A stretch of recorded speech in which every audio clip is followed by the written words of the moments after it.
आज हम बात करेंगे एक ऐसे बाबा की जिसके ज्ञान की बातें सुनकर हर कोई लोटपोट हो जाता है। शादी हो गई? हाँ जी हो गई। पति कितने हैं? वह इतनी सेंसलेस बातें करते हैं कि रावण ने तो सीता माता को हाथ भी नहीं लगाया था, पर तब भी हम उसके पुतले जलाते हैं। और दुर्योधन ने तो द्रौपदी को हाथ भी लगाया था और हम उसका कुछ नहीं कर सकते, ऐसा क्यों?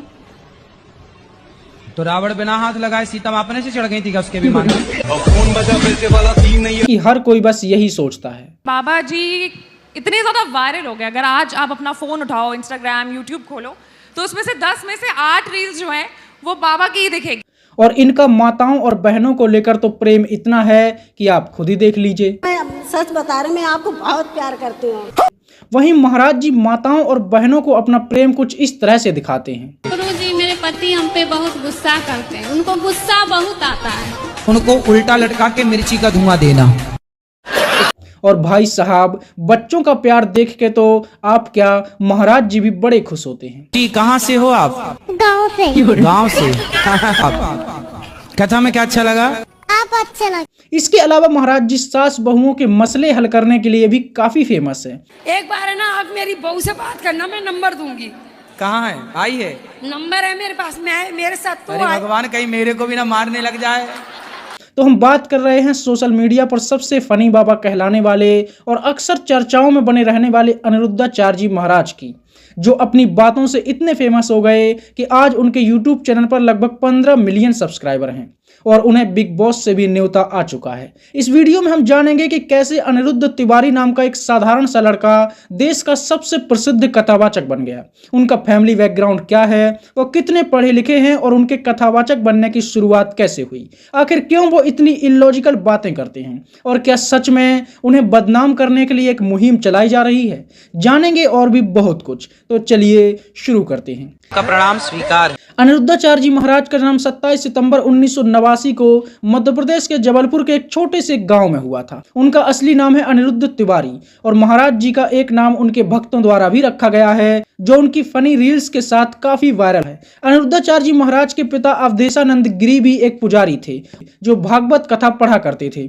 अनिरुद्धाचार्य जी के परिवार की आर्थिक स्थिति ठीक नहीं थी, जिस वजह से अनिरुद्धाचार्य जी महाराज ने 5वीं और 6वीं क्लास तक ही पढ़ाई कर पाई है और इसके बाद वो आगे की पढ़ाई नहीं कर सके। बचपन से ही उन्हें पशुओं से काफी लगाव था और साथ ही भी अपने पिता के साथ हनुमान चालीसा और भागवत गीता जैसे महान ग्रंथों का पाठ भी किया करते थे, जिससे उनकी रुचि कथा की तरफ बढ़ने लगी थी। इसके बाद वे वृंदावन चले गए और वहां संत गिरिराज शास्त्री महाराज जी से शिक्षा ली। वे वृंदावन में रहकर बहुत से वेद और पुराण पढ़ने लगे थे।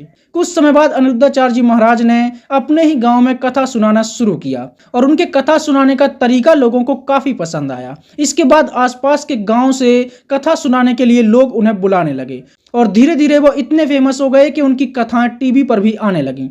अनिरुद्धाचार्य जी महाराज आज इतने चर्चित हो चुके हैं कि उनके यूट्यूब चैनल पर लगभग 15 मिलियन सब्सक्राइबर हैं। अनिरुद्धाचार्य जी महाराज का विवाह 2010 में हुआ था। उनकी पत्नी का नाम है आरती तिवारी और उन्हें गुरु माँ कहा जाता है। अनिरुद्धाचार्य जी के 2 बेटे भी हैं, जिनके साथ खेलते हुए अक्सर उनके वीडियो वायरल होते रहते हैं। अनिरुद्धाचार्य जी महाराज अपनी चर्चाओं के कारण लाफ्टर शेफ शो पर भी एक गेस्ट के रूप में दिखाई दे चुके हैं, जहां उन्होंने खूब हंसी के ठहाके लगाए और सबके बीच ज्ञान भी बांटा। जो पत्नियां होती हैं बात बात पे इतना गुस्सा हो जाती हैं, इसका क्या उपाय है? एक उंगली उठाइए, इसको यहाँ रखिए। अच्छा, बस चुप रहिए। बाद में अनिरुद्धाचार्य जी महाराज को बिग बॉस 18 में भाग लेने के लिए भी ऑफर आया था, लेकिन अनिरुद्धाचार्य जी का मानना था कि बिग बॉस उन्हें अपना शो पॉपुलर करने के लिए बुला रहा है। तो हमें क्या पॉपुलर करेगा, हम जाएंगे तो वो पॉपुलर हो जाए। और उस वक्त उन्होंने बिग बॉस को कुत्तों का शो बताते हुए वहां जाने से मना कर दिया था। ये जो शेर होता है ना, वो कभी कुत्तों की दौड़ में सम्मिलित नहीं होता और कहा था कि ये शो उनकी संस्कृति और मूल्यों से मेल नहीं खाता। और तो और उन्होंने फिल्मी एक्टर और एक्ट्रेस को लेकर भी कई तरह की बयानबाजी की थी कि पिक्चर बनाने वालों को गरीबों की इतनी चिंता थी तो इनसे पूछो मूर्खों से, इन्होंने कितनी यूनिवर्सिटियां बनवा दी गरीबों के लिए, कितने कॉलेज खुलवा दिया गरीबों के लिए, कितना अन्य क्षेत्र खुलवा दिया गरीबों के लिए। ये तो फुटपाथ पर सोने वालों के ऊपर गाड़ी और चढ़ा देते हैं। और ऐसा कहने के कुछ दिनों बाद ही वो शो के प्रीमियर के दौरान थोड़ी देर के लिए गेस्ट बनकर चले भी गए थे, लेकिन उन्हें थोड़ी देर के लिए भी बिग बॉस में जाना भारी पड़ गया था और लोगों ने उनका इतना विरोध किया कि सड़कों पर उनके पुतले तक जला दिए थे और उन्हें वृंदावन छोड़ने की धमकियां भी मिलने लगी थी। जिसके बाद अनिरुद्धाचार्य जी महाराज ने माफी भी मांगी और यह कहते हुए सफाई भी दी। उन्होंने कहा, कलर्स टीवी वालों ने बिग बॉस की टीम ने कि महाराज जी अच्छा एक काम करिए, जो 18 लोग यहाँ अतिथि बन के जा रहे हैं, आप उन्हें आशीर्वाद देने के लिए आ जाइए, अतिथि बनकर आ जाइए। अनिरुद्धाचार्य जी महाराज अक्सर कई टीवी चैनलों पर डिबेट करते हुए भी नजर आते हैं, जिनमें वे अक्सर हिंदू धर्म और हिंदू संस्कृति को लेकर बयानबाजी करते हैं और कई बार तो अपने उल्टे सीधे बयानों को लेकर वो खुद ही फंस भी जाते हैं। इसी तरह उन्होंने एक बयान गाय के गोबर को लेकर भी दिया था। उनका मानना है कि साबुन और फेस वॉश की जगह गाय के गोबर से नहाने से आपकी त्वचा में ज्यादा निखार रहता है। गोबर से स्नान करेंगे तो आपका चमड़ी का रोग समाप्त हो जाएगा। भाई अगर ऐसा है तो क्या पार्लर वाले आज तक सबको ठगते आ रहे हैं, और या फिर वो भी बिन बताए सबको गोबर लीप देते हैं? और तो और इनका कहना है कि जिन्हें बच्चे नहीं हो रहे हैं उन्हें भी गोबर खाना चाहिए। कि गाय को गेहूं खवाइए और गेहूं खवा के जब वो गाय के गोबर से वापस आए तो उसे धुल करके, उसे पीस करके, साफ करके उसकी रोटी बना के भोग लगा के आप किसी ऐसी स्त्री को खिलाइए, ऐसे पुरुष को खिलाइए जिसके संतान ना हो रही हो। और जब कोई इनसे इस बात का प्रमाण मांगे तो वो कहते हैं आप प्रयोग कर लीजिए। जहां लोग बातें करते समय मुहावरों का यूज करते हैं, तो वहीं महाराज जी कथा के दौरान अपने भक्तों से बातें करते हुए फिल्मी गानों का इस्तेमाल करते हैं। इधर चला मैं उधर चला। अनिरुद्धाचार्य जी महाराज जी अपनी कथा के दौरान बैठे बैठे अपने लिए बॉडीगार्ड तक ढूंढ लेते हैं।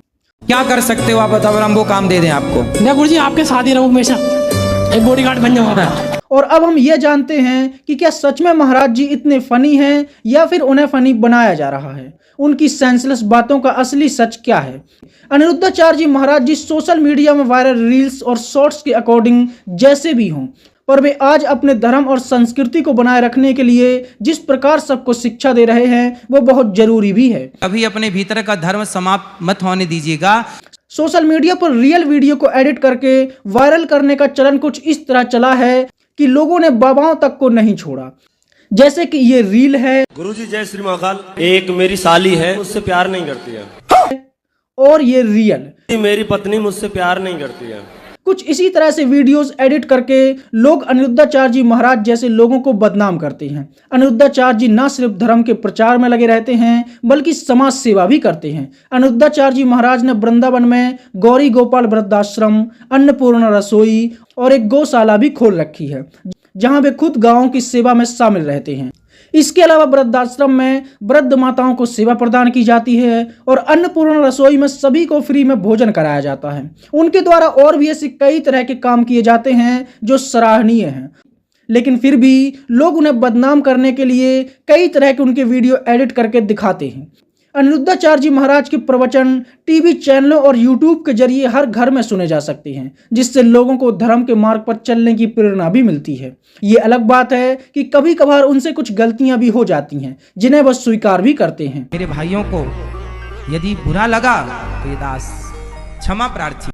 आइए तो अब लास्ट में ये भी जान लेते हैं कि महाराज जी की सफलता का राज क्या है। जो आदमी अपनी पत्नी की बात मानता है वो तरक्की करता है।